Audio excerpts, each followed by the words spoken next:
Fala pessoal, e aí, tudo bem? Todo mundo seguro por aí? Hoje eu vim fazer uma aula rápida aí com vocês para tratar sobre as alterações que a gente vai ter aí no programa de gerenciamento de risco, né? Então todos vocês devem saber que no dia 26 de maio a gente vai ter um novo texto em vigor da norma NR1, que trata do gerenciamento de risco, né, ocupacional e também do programa de gerenciamento de riscos ocupacionais, tá? Então eu vim falar um pouquinho dessas alterações aí para vocês. Eu estou vendo, né, muita ênfase dada às questões dos riscos psicossociais, mas não foi só isso que a gente viu de alteração no texto da norma, tá? Então eu vim trazer para vocês. O que é importante, né? Essas alterações aí não são só ênfases aos riscos psicossociais, que nem a gente pode imaginar, né? O que a gente está vendo aí bastante discussão sobre isso, tá certo? E os textos, eu vou mostrar o arquivo para vocês já, os textos aí que não foram alterados eu não vou comentar nesse vídeo. Para isso aí vocês podem acessar um curso que eu tenho aí de um programa de gerenciamento de risco e gestão, né, de SST, onde eu trato em detalhes todos esses itens e também trago materiais práticos do dia a dia da segurança para vocês, tá bom? Então eu trouxe aqui o material, né, eu vou deixar isso aqui na descrição do vídeo para quem quiser ter acesso depois aí ao material, né? Então é assim, primeira situação que alterou na questão de responsabilidade, antes era como, né? Eles falavam assim, ó, a critério da organização, o PGR pode ser implementado por unidade operacional, setor ou atividade. Então podia ser, né, implementado. Agora, eles falam do programa de gerenciamento de risco, deve ser implementado por estabelecimento. Né? Antes falava que podia ser por unidade operacional, podendo ser por unidade operacional, setor ou atividade. Então, assim, a ideia aqui é que você implemente o PGR, né, dentro daquela unidade onde está sendo executada a atividade que você está avaliando. Então, por exemplo, eu tenho uma terceirização de limpeza, por exemplo. Então, você vai ter que ir lá avaliar dentro daquele, né, vamos supor, um condomínio lá, terceirizada a limpeza, ou uma escola terceirizada a limpeza, ou uma empresa, uma fábrica terceirizada a limpeza. Você tem que ir até o local e gerar ali um programa de gerenciamento de risco, né, para aquela unidade. Assim como para obras, né? Você tem lá uma empresa, uma construtora, e ela vai ter vários cadastros nacionais de obras, os famosos CNOs, né? Então, para cada situação dessa daí, você vai ter um PGR para cada unidade, tá? Então, o PGR vai ser emitido aí por estabelecimento. A segunda situação que alterou foi o seguinte, o PGR pode ser atendido por sistemas de gestão desde que esses cumpram as exigências, né, previstas nessa NR e em dispositivos legais de saúde e segurança do trabalho. Aqui, agora ele falava do PGR, agora ele fala do gerenciamento de riscos ocupacionais. Tá? Foi essa alteração que teve nesse item aqui. Um item que não existia antes, mas que agora passa a existir, fala assim, ó, que o gerenciamento de riscos ocupacionais deve abranger os riscos que decorrem dos agentes físicos, químicos, biológicos, riscos de acidente e riscos relacionados aos fatores ergonômicos, incluindo os fatores de riscos psicossociais relacionados ao trabalho. Então ele está dando uma ênfase, né? Eu que estou trabalhando com PGR desde 2022, né, que quando iniciou, para mim os riscos psicossociais já estavam lá dentro do PGR, tá? Vocês podem acessar aí depois no card um vídeo da planilha que eu uso para fazer o PGR, né? E eles já estavam lá dentro dos riscos ergonômicos, existia lá uma abinha para fazer avaliação dos riscos psicossociais, tá? Mas agora ele vem dando essa ênfase aí. E a gente pode discutir isso aí depois em um outro vídeo, tá? O outro item que alterou na questão de responsabilidades é esse item aqui, ó. A organização deve evitar os riscos ocupacionais que possam ser originados do trabalho. Agora, como é que está aí? Ó? A organização deve evitar ou eliminar os perigos ocupacionais. Né? Antes falava de riscos ocupacionais e depois de perigos ocupacionais que possam ser originados no trabalho. E os demais itens permaneceram iguais aí. Tá? Algumas situações, né? Uma observação aqui. Perigo, pessoal, é uma propriedade inerente a um agente físico, químico, biológico e que pode, havendo exposição, né, causar dano ao trabalhador. Já o risco é a probabilidade de exposição de um trabalhador estar ali exposto ao perigo, tá? Então, nesse exemplo que eu trouxe aqui para vocês, você tem aí uma pulverização, né, de agrotóxico. Nesse caso aqui existe exposição, eu tenho risco, né? O risco do trabalhador estar exposto ao perigo desse agente aqui. Já nesse caso, por exemplo, realizado com drone, eu não tenho risco, né? Não tem o risco ocupacional, certo? Por quê? Porque nesse caso aqui, o que acontece é que a gente não tem exposição a nenhum trabalhador. Já nesse caso aqui, ó, eu também tenho exposição ao trabalhador, mas percebam que é uma exposição diferente, né? Aqui uma quantidade muito maior, porém o trabalhador está sobre, né, aonde ele está pulverizando ali. Já nesse caso não, ele está muito próximo ali da área onde ele está pulverizando, né? Vai ter contato ali, inclusive, com a área. E eu trouxe essa outra imagem aqui para a gente discutir o seguinte. Esse caso aqui, ó, é muito mais grave que esse caso aqui. Apesar da atividade ser similar, né, muito parecida, é um colaborador, né, nesse caso aqui, pulverizando agrotóxico. Mas aqui eu tenho muitos outros trabalhadores envolvidos na atividade. Então, quanto mais trabalhadores envolvidos, né, aqui eu aumento o potencial de adoecimento de alguma pessoa nesse caso, tá? Então, esse caso aqui, ó, é muito mais grave do que esse outro caso aqui, tá certo? Outro item que alterou esse outro item aqui. A organização deve considerar as condições de trabalho nos termos da NR17. Então, assim, ó, a organização deve considerar as condições de trabalho nos termos da NR17, incluindo os fatores de risco psicossociais relacionados ao trabalho. Pessoal, a NR17, lá no item 6, aspectos psicossociais do trabalho, o texto dela é o seguinte, ó. Todo trabalhador envolvido com o trabalho de check-out deve portar um dispositivo de identificação visível e com nome e sobrenome escolhidos pelo próprio trabalhador. É vedado obrigar o trabalhador ao uso permanente ou temporário de vestimentas ou propagandas ou maquilagem temática que causem constrangimento ou firam a sua dignidade pessoal.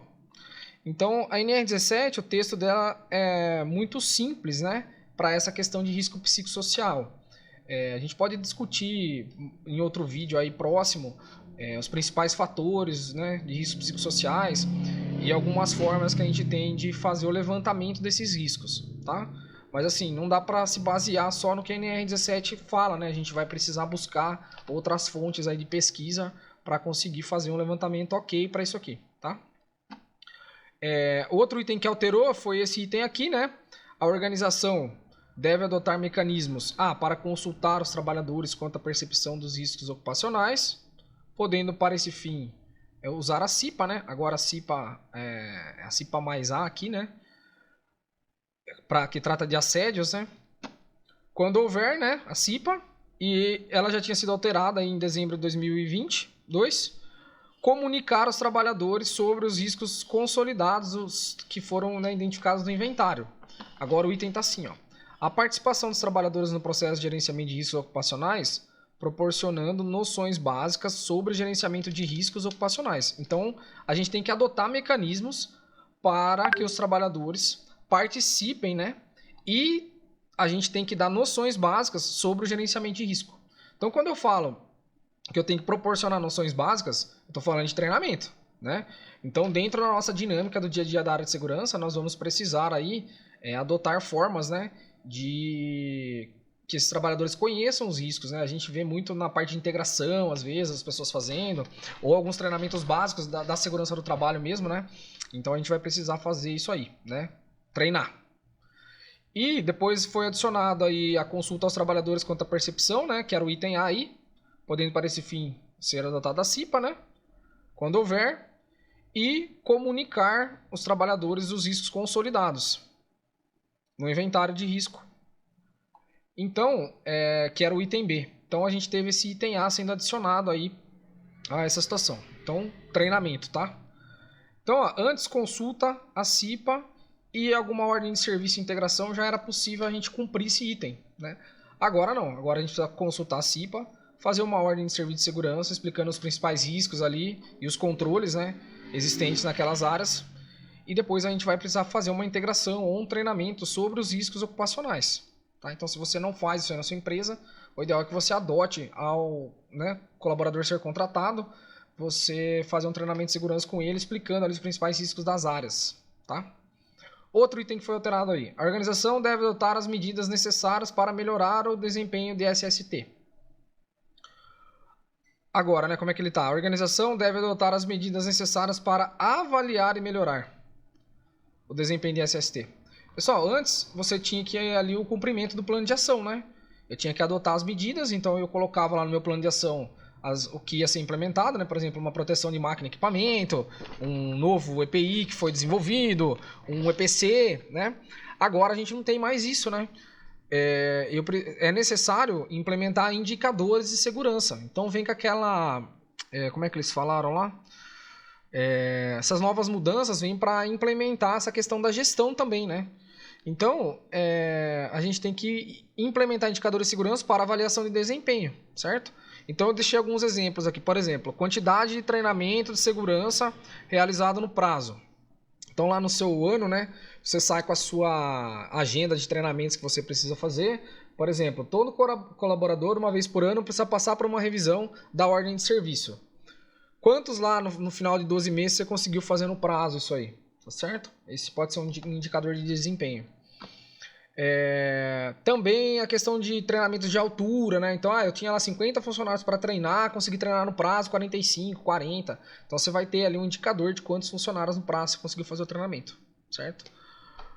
Programa de observação de comportamento. Então, por exemplo, isso aqui também é um requisito lá para a questão do uso dos EPIs, né? Mas você fazer, né, anotações do dia a dia de trabalho, de comportamento dos trabalhadores, para que você gere aí evidências, né? Se está sendo usado ou não os EPIs, se eles estão cumprindo os requisitos de segurança, né? Então, no dia a dia, você vai fazendo isso para levantar esses dados aí. E criação de comparações, né, entre as áreas, quando a segurança do trabalho e se eles estão melhorando ao longo do tempo. Então, eu tinha lá uma área que não realizava o treinamento e agora passou-se a realizar. Então, esse período atual está melhor do que o anterior, né? E, por exemplo, eu tinha uma área lá que tinha... no programa de observação de comportamento, tinha 10 negativas por mês lá. Agora a gente passou a reavaliar e ela começou a passar a ter 6, 5. Então ela diminuiu essa questão de observação negativas aí de comportamentos dos colaboradores. Quer dizer que ela teve uma melhora ali na área. Então é mais um item aí que a gente pode incluir para cumprir essa questão de avaliação do desempenho de SST. E um item que não existia antes, mas agora está lá, é sempre que várias organizações realizem simultaneamente atividades no mesmo local de trabalho, devem executar ações integradas para aplicar as medidas de prevenção, visando a proteção de todos os trabalhadores expostos aos riscos ocupacionais. Então aqui a gente está falando daquelas gestão de terceirizada, por exemplo, né? Quando a gente tem muita empresa terceira ali trabalhando no mesmo local, a gente vai precisar então integrar essa questão da aplicação das medidas de prevenção, tá certo? Adotar as mesmas ordens de serviço, por exemplo, padrões, né, de ordem de serviço, adotar ali padrões de liberação de trabalho, tá certo? Então, é isso aqui que trata esse item. Já o próximo item é o processo de identificação de perigo e avaliação de riscos. Ele passou a alterar esse item aqui, ó. Levantamento de perigos preliminares de risco, levantamento preliminar de perigos e riscos, né? Antes era perigo só, agora tem riscos também, tá? Então, esse item aqui talvez seja o que mais tenha alterado. Então, eu vou mostrar aí para vocês, tá? Antes, como é que era? Quando na fase de levantamento preliminar de perigos e o risco não puder ser evitado, a organização deve implementar o processo de identificação de perigos e avaliação dos riscos ocupacionais, conforme disposto nos subitens seguintes.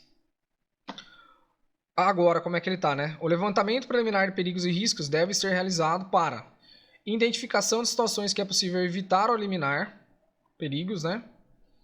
Identificar situações de riscos ocupacional evidente nos quais a organização deve adotar medidas de redução ou controle imediato. Eu já vou tratar isso aqui um pouquinho mais para frente, vai ficar claro aí para vocês, tá? O segundo item aí que mudou, a critério da organização, a etapa de levantamento preliminar de perigos pode estar contemplada na etapa de identificação de perigos, que é a etapa seguinte, né? Aqui, identificação de perigos, né? Então a gente consegue jogar esse levantamento preliminar lá dentro. Agora como é que tá? Quando na fase de levantamento preliminar de perigos e riscos, o perigo não puder ser evitado ou eliminado, a organização deve implementar o processo de identificação de perigos e avaliação de riscos ocupacionais, conforme os itens aí que foram alterados também aqui desta NR, tá? Então é assim, ó, antes eu podia colocar o levantamento preliminar dentro da identificação. Agora, imediatamente quando eu vejo aqui, ó, que eu não consigo, né, evitar aquele ou eliminar aquele perigo, eu já tenho que implementar um processo de identificação, tá? Obrigatório ali. Quando na fase de levantamento preliminar de perigos e riscos não for possível adotar medidas imediatas para reduzir ou controlar o risco ocupacional evidente, as medidas devem ser inseridas no plano de ação e o risco registrado no inventário de risco, tá? Então aqui abre-se algumas situações, por exemplo, que a gente não tinha antes, né? De você, por exemplo, deixar de anotar alguma coisa no inventário de risco se ela já estiver controlada, tá?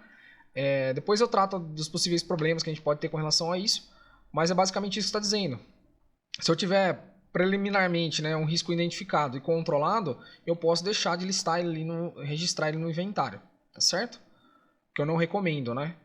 Senão você não consegue ali, ou senão você vai acabar esquecendo de controlar ele, né? Não consegue controlar ou esquece de controlar. A critério da organização, outro item aí, que foi incluído, a critério da organização, a etapa de levantamento preliminar de perigos e riscos pode estar contemplada na etapa de identificação de perigos.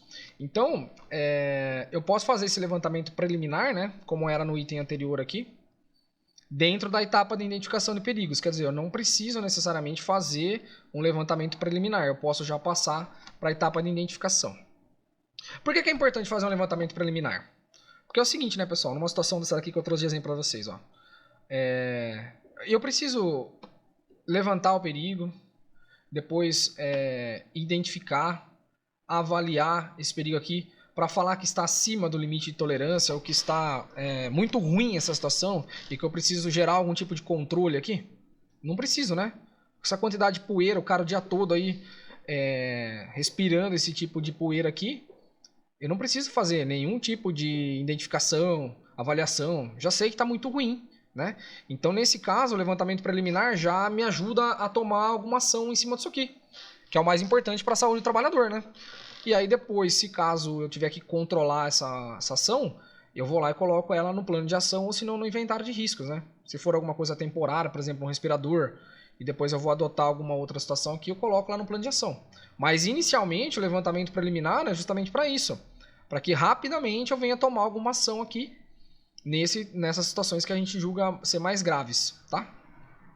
O processo de identificação de perigos, então. Nessa etapa, ele colocou que a indicação do grupo de trabalhadores sujeitos ao perigos que pode ser constituído por um ou mais trabalhadores. Então, dentro da etapa de identificação, eu tenho que fazer a indicação do grupo de trabalhadores, né, que estão sujeitos àquele perigo, tá certo? Justamente para a gente voltar aqui em cima, né? Por exemplo, eu tenho uma situação muito mais grave aqui, ó, muito mais possibilidade dessas pessoas adoecerem do que essas pessoas aqui, ó, tá? Nesse caso, um trabalhador só, né? Exposto ao mesmo perigo ali. Então eu tenho que fazer a indicação de quantos trabalhadores eu tenho ali naquela situação para que eu consiga, de alguma forma, tratar isso de uma maneira mais urgente, né? Eu diria. Tá certo? Dentro da identificação era só isso. Na avaliação de riscos ocupacionais, né? O item que a gente teve incluído lá foi que a organização deve detalhar em documentos os critérios das gradações de severidade e de probabilidade, os níveis de risco, os critérios de classificação de risco e de tomada de decisão utilizados no gerenciamento de riscos ocupacionais. Então, pessoal, o que ele está querendo dizer aqui? Ó? Que você precisa ter no documento base, lá do PGR de vocês, os critérios adotados para avaliação. Então, não adianta só ter a matriz de risco colocada no documento, no Excel, e depois ali um plano de ação, né? Você precisa demonstrar dentro desse documento quais são os níveis de severidade, quais são os níveis de probabilidade que se adotou, o que cada um quer dizer, né? O que o azul aqui quer dizer, o que o roxo quer dizer, tá certo? Então, é explicar a sua matriz de risco, ali seus critérios de avaliação e também a questão das decisões tomadas, né? Eu tomo a decisão de acordo com a cor, eu tomo a decisão de acordo com o valor. Aí você precisa ter lá em algum lugar explicado, para que na hora que o auditor fiscal do trabalho chegar ali na empresa, né, ou ele pedir esse documento através do DET lá para vocês, ele ter uma noção do que vocês estão avaliando, né, e conseguir, olhando o critério, ver lá quais são os principais riscos ali que vocês listaram no PGR, tá? Aqui, ó, após, né, o outro item que foi alterado, após a determinação dos níveis de risco, Os riscos ocupacionais devem ser classificados para fins de identificar a necessidade de adoção ou manutenção de medidas de prevenção e elaboração do plano de ação. Então você vai precisar classificar eles, né? Certo? Baixo, tolerável, moderado, significativo. Qual que é o prazo ali dentro do seu plano de ação para você tomar ação, tá certo? Ah, o baixo é aceitável, não preciso fazer nada. O tolerável ali, dentro de um ano eu vou tomar uma ação para tentar corrigir ele, né? Normalmente itens que tem EPIs atrelados, né, eles vão ficar nessa área de tolerável aqui, nunca na parte baixa, para que você tenha que fazer uma troca, pelo menos, né, desses equipamentos. Então, dentro lá do seu plano de ação, você vai deixar o prazo estipulado de quanto em quanto tempo tem que trocar a máscara, a luva, a bota, né? E é isso, tá? Outro item que foi alterado foi o seguinte, ó, antes a gente tinha, na verdade, ele foi dividido, né? Foi incluído algumas coisas e eles deixaram isso aqui, esse item grandão aqui, em alguns outros itens aí pra gente dar uma olhada, tá? Então eu vou ler na parte em vermelho, basicamente o que a gente vai ter tratado aqui é essa questão da gradação da probabilidade. Então ele fala assim agora, ó, a severidade deve ser estabelecida em razão da magnitude da possível consequência das lesões ou agravos à saúde, certo? Então, como é que era antes? A probabilidade de ocorrência das lesões, né? Ou agravos à saúde. Então, ele falava de probabilidade e agravos, né? Agora, ele fala só em razão da magnitude, tá? Das lesões aí. Falava que os requisitos estabelecidos em normas regulamentadoras. Então, você tinha que olhar as normas lá para verificar essa questão da probabilidade de ocorrência, né? Das lesões ou os agravos. Os requisitos estabelecidos, as medidas de prevenção implementadas. Então, eu já levava as medidas de prevenção implementadas para fazer a avaliação. As exigências das atividades de trabalho. A comparação do perfil de exposição ocupacional com alguns valores de referência lá da NR9 ou se não da NR15, né? Agora ele passou a falar assim, ó, para cada perigo identificado, quando existir mais de uma consequência possível, deve ser selecionada a consequência de maior magnitude. Então, se essa situação pode causar lá, por exemplo, dermatose, né? E ela é absorvida pela pele, ela pode causar um câncer lá, então você precisa identificar o câncer lá dentro do PGR, tá? Esse item aqui, ó, a avaliação, após a avaliação, os riscos ocupacionais devem ser classificados, observados o subitem acima aí, né? Para fins de identificar a necessidade de adoção de medidas de prevenção e elaboração do plano de ação. Agora ele fala assim, ó, que a probabilidade deve ser estabelecida com base na chance de ocorrência das lesões ou agravos à saúde, certo? A gradação da probabilidade deve levar em consideração o cumprimento dos requisitos estabelecidos em NR e na legislação aplicável. Para a probabilidade de ocorrência das lesões ou agravos à saúde decorrentes de perigos físicos, químicos, biológicos, a avaliação deve comparar o perfil de exposição ocupacional com valores de referência lá da NR9 e a eficácia das medidas de prevenção implementadas. Então é muito importante, ó. Qual que é o equipamento, né, que traz menor eficácia na questão de redução de risco? É o EPI. Então a gente vai precisar ver um jeito, né, de medir aí, ó, a eficácia, né, dessas medidas de prevenção. Certo? Quais são as formas que a gente pode medir a eficácia? Tá? E comprovar isso aí dentro de um PGR. Eu tenho aí alguns relatos, né, de algumas empresas da minha cidade que foram multadas porque elas tinham lá a adoção do... Foram feitas, né, as avaliações de ruído, né? Depois ela teve a adoção aí do plug, né, ou do EPI no caso, que reduzia o ruído. Mas aí o auditor fiscal do trabalho ele quis saber se eles tinham feito algum estudo, né, para a adoção de uma outra medida que fosse mais eficaz que o EPI. E como que a empresa também conseguia determinar a eficácia desse EPI aí. E não tinha nada no laudo. E eles foram multados por conta disso aí, tá? Então essa alteração aqui é bastante importante. Eles já vêm adotando esse tipo de critério para fazer os autos de infração. E agora, com o texto novo, aí fica mais evidente, né, que eles podem tomar esse tipo de ação, tá? E para a probabilidade de ocorrência das lesões ou agravos à saúde decorrentes de fatores ergonômicos, incluindo fatores psicossociais relacionados ao trabalho, a avaliação de risco deve considerar as exigências da atividade de trabalho e a eficácia das medidas de prevenção implementadas. Então, pessoal, para você avaliar a exigência da atividade de trabalho, não tem jeito, você tem que fazer algum tipo de avaliação, né? Seja através de um checklist, seja através de alguma ferramenta, você vai precisar, né, fazer. Então, os fatores ergonômicos, vai precisar ver as exigências que a atividade de trabalho traz. Então, vocês vão precisar aí, reconhecendo esse risco, né, fazer uma avaliação, tá? Não é só jogar lá no programa e agora imaginar que tá tudo certo, tá? Não tá. Então, assim, ó, como medir a eficiência das medidas de prevenção implementadas? Como vocês fazem isso aí dentro da empresa de vocês, né? Por exemplo, um sensor, proteção fica na máquina, né? Equipamentos de proteção coletiva ou individual, certo? Eles funcionam, eles não funcionam? Então tá muito atrelado isso aqui, né? A medida da eficiência com aquela questão da avaliação lá atrás que a gente comentou. Então, de algumas ferramentas, né, para vocês fazerem a avaliação dentro da empresa de vocês aí.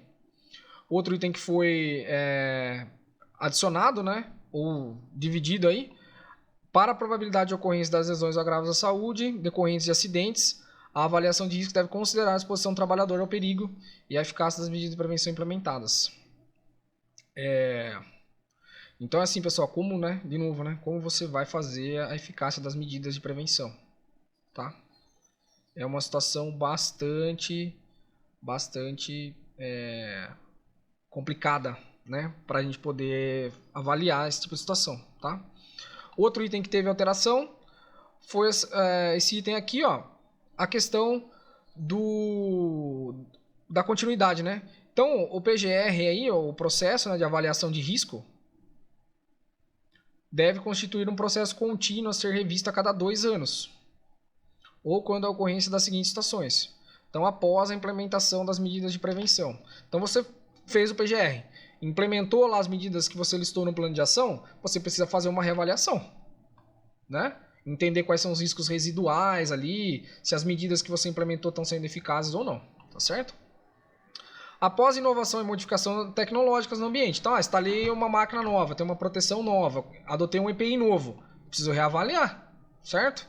Para ver se a questão dos riscos residuais. A C. Quando identificadas inadequações, insuficiência ou ineficácia das medidas de prevenção. Então, quando que você vai identificar isso aqui, né? Fazendo as avaliações, né? Vendo a questão da eficácia. Então, se você identificou lá que um trabalhador está tendo muito, por exemplo, afastamento por conta de risco psicossocial, então, num determinado setor, então ali você precisa ver se no seu PGR indicava alguma coisa, porque essa medida está sendo ineficaz, certo? E na ocorrência de acidente ou doença, né? Então, toda vez que você tiver um acidente ou uma doença do trabalho, você precisa fazer uma avaliação dentro do seu PGR para ver se você tinha, né, identificado essa situação. E se você identificou, por que ela aconteceu, né? As medidas foram insuficientes? É essa a conclusão que a gente tem que chegar. E foi incluído um item aí que após a solicitação justificada dos trabalhadores ou da CIPA, quando houver. Então, se você tiver a CIPA e eles solicitarem alguma alteração ou avaliação do risco, você precisa também fazer a reavaliação, tá? Pessoal, isso aqui para mim, a cada 2 anos, ele cai por terra. PGR é filme, né, pessoal? Não é foto. Então, você não dá para ficar esperando 2 anos para você reavaliar um programa de gerenciamento de risco, tá? Isso aqui para mim é todo dia. Qualquer alteração na avaliação que você tiver ou no processo da empresa, você vai precisar refazer, né, esse tipo de avaliação, tá? Não tem o que fazer. Dentro da parte de controle de riscos, o item foi alterado lá. Então, houve um adicional aqui, né? Então, a organização deve adotar medidas de prevenção para eliminar, reduzir ou controlar os riscos sempre que as exigências previstas em normas regulamentadoras e em dispositivos legais determinarem. B. Classificação dos riscos ocupacionais assim determinar. Então, se você classifica algo muito grave lá em cima, né, dentro do seu inventário, você vai ter que tomar alguma medida de prevenção, né? C. Houver evidência de associação entre lesões ou agravos à saúde dos trabalhadores e os riscos e as situações de trabalho identificados. Então, de novo, você identificou um potencial de risco psicossocial muito grave. O que você vai ter que fazer nesse caso aqui? Adotar medida de prevenção, certo? E depois fazer essas reavaliações. Estou tendo muito afastamento por dor lombar. Então, você vai precisar adotar uma medida de prevenção. Vamos fazer um rodízio entre colaboradores, vamos comprar um carrinho para elevar alguma carga que eles estejam carregando, certo? Precisa tomar alguma situação.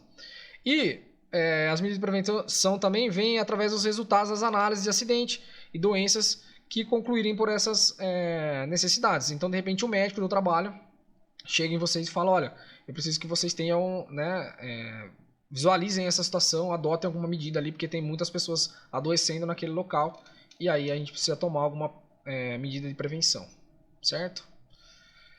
Aqui só houve alteração do item, né, por conta dessas alterações de itens que a gente está vendo aí, tá? Mas no plano de ação foi incluído o seguinte, ó, o número de trabalhadores possivelmente atingidos deve ser utilizado como critério para aumentar a prioridade de ação. Então, numa situação onde você avalia, né, aquela situação lá, implementação de um EPI para pulverizador. Eu tenho uma situação aqui de manutenção das áreas comuns aqui da empresa. Só uma pessoa ali que trabalha naquela área. E eu tenho lá um restante do pessoal que vai direto para o trabalho mesmo, na zona agrícola lá, e faz a pulverização, 50 pessoas. Então, nesse caso, você vai ter que dar prioridade para adquirir os EPIs ali para essa situação onde 50 pessoas estão expostas, tá? De novo, quanto mais pessoas expostas, maior potencial de agravamento daquela situação para algum daquelas pessoas que vão estar trabalhando, certo? Para medidas de prevenção, deve ser definido o cronograma de formas de acompanhamento e aferição de resultados. Aqui, o que a gente só eles adicionaram? Tem que ter um responsável, certo? Aqui chamamento de atenção de vocês para o seguinte, pessoal, responsável aqui, ó, é quem põe a mão no bolso, é quem paga. Então, muitas vezes, você vai colocar lá no cronograma segurança, segurança, segurança, e não é, tá certo? Se a área, se demanda de alguma ação da área, né, de manutenção, por exemplo, e aí esse cara que contrata lá os itens, né, então eles que são responsáveis, tá certo? Quem paga normalmente é que é o responsável. Então, essa questão aqui tem que ficar muito clara, porque não dá para ficar colocando lá segurança do trabalho, responsável por compra de EPI. É a gente que compra? É a gente que paga? Não, então a gente não é responsável. O departamento de compra é a diretoria da empresa, é a gerência, tá certo? Que vai fornecer esses recursos para nós aí. Tudo bem? Depois, ó, o desempenho das medidas de prevenção deve ser acompanhado de forma planejada a contemplar a verificação da execução desses itens aí que vocês colocaram nas medidas de prevenção, a inspeção dos locais e dos equipamentos de trabalho e o monitoramento das condições ambientais e exposição dos agentes nocivos quando aplicável. Agora, como é que alterou isso aí? O desempenho, né, tem que contemplar, certo? A verificação da execução das ações planejadas e da continuidade da sua aplicação. Então, por exemplo, vocês adotaram lá um sensor lá para a máquina lá. Teve uma alteração na máquina. Aquele sensor ainda vai ter, né, a mesma função, certo? As inspeções dos locais e equipamentos de trabalho, o monitoramento das condições ambientais e exposições a agentes nocivos quando aplicável e a participação dos trabalhadores e da CIPA quando houver, certo? Então, tudo isso aí para a gente avaliar o desempenho das medidas, tá certo? Pessoal, o desempenho é o seguinte, ó, acompanhamento, por exemplo, das atividades realizadas, né? Então, você coloca lá uma porcentagem, 100%, não é 100%, né? Então, vou adotar proteção para a máquina. Foi adotado até agora 60%, 70% daquelas indicações que foram feitas, né, na NR12. Aí vocês vão colocar lá no plano de ação quanto que está cumprido, né? Se sim ou não, se foi adotado ou se não foi, né? Como é que você vai usar isso aí? Por exemplo, checklist para inspeções de áreas, né? Utilização de EPIs, condições de uso dos equipamentos, limpeza, né? E avaliações quantitativas de agentes no ambiente de trabalho. Se diminuiu, se não diminuiu com aquela, por exemplo, adoção, né, de algum, sei lá, EPC, por exemplo, para redução de ruído ou de contaminante químico, certo? Então aqui, ó, a gente consegue ter aí uma ideia, né? É interessante para nós fazer esse tipo de gestão à vista, tá certo? Então, como que está sendo a distribuição de EPIs, como está sendo a eficiência, né? A confiabilidade, certo? Os produtos químicos, né? Tem ou não tem, né, as FDS nas áreas aí, tá certo? Como é que está a eficiência total de cada área com relação à parte de segurança? Eles estão adotando ali alguma, né? Os critérios de segurança estão sendo adotados, né? E aquilo lá, por exemplo, treinamentos de segurança, os DDS, os diálogos de segurança, eles estão sendo realizados, né? A gente consegue avaliar por isso aqui, então, uma eficiência total. Uma baixa eficiência vai significar aí situações onde a gente tem que criar mecanismo para melhoras, né? E passíveis de multa, inclusive, né? Se a gente não está cumprindo alguma exigência legal, certo? Outro item aí que foi alterado, as análises de acidentes e doenças relacionadas ao trabalho devem ser documentadas, Pessoal, quando fala documentadas, né? Não mudou nada aqui, ó. O que eu penso? Documentado, a gente considera aí que são situações onde a gente tem que ter registro, certo? Uma avaliação, uma análise daquele acidente ocorrido, tá? Então, letra A, considerar as situações geradoras dos eventos, levando em conta as atividades efetivamente desenvolvidas. Ambiente de trabalho, materiais, processo produtivo, organização do trabalho e outros fatores relacionados com o evento do acidente. Depois o item B, considerar os dados, né, da organização, dados epidemiológicos e as informações prestadas pelos trabalhadores. E fornecer evidências para revisar e aprimorar as medidas de prevenção existentes. Então, normalmente, numa análise de acidente, né, você vai ter que considerar todos os processos ali, não é botar a culpa no trabalhador, certo? A gente precisa avaliar se teve algum fator ali que levou aquele acidente, né? Que não seja só a condição do trabalhador, considerar os dados da organização, né? E fornecer evidências, né, para realizar e aprimorar. Então, a análise de acidente vai fornecer evidências lá para o PGR. Se a gente vai incluir isso aí no nosso inventário de risco ou não também, tá certo? Só que é um item muito importante que eu vejo ser não feito aí por várias empresas, né? As empresas não fazem os registros ali e as análises de acidente, tá certo? E aí continua acontecendo os mesmos acidentes naquela área ou situações muito parecidas e ninguém identifica por quê, tá? Prejuízo, né?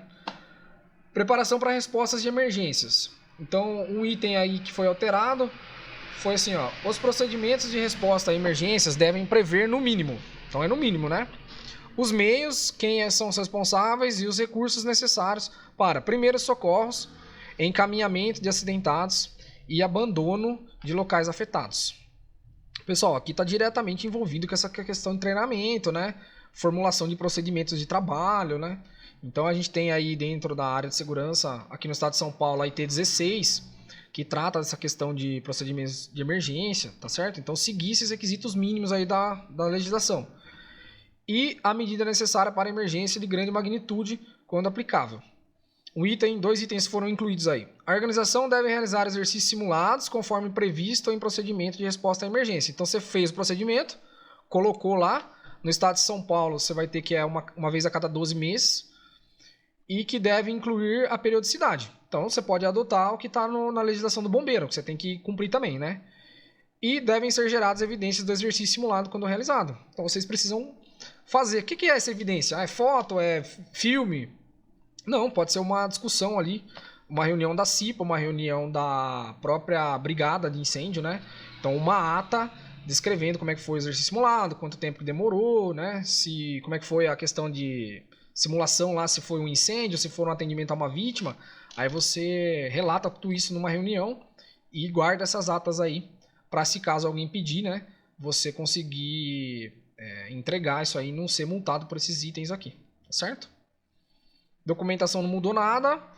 Com relação ao inventário de riscos ocupacionais, né, a gente teve algumas alterações e inclusões aqui. Então, o inventário de risco ocupacional deve contemplar, no mínimo, as seguintes informações. Caracterização dos processos e ambientes de trabalho. Caracterização das atividades. Descrição dos perigos, com identificação das fontes ou circunstâncias. Indicação das possíveis lesões ou agravos da saúde decorrentes da exposição dos trabalhadores aos perigos. Indicação dos grupos de trabalhadores expostos aos perigos. Descrição das medidas de prevenção implementadas.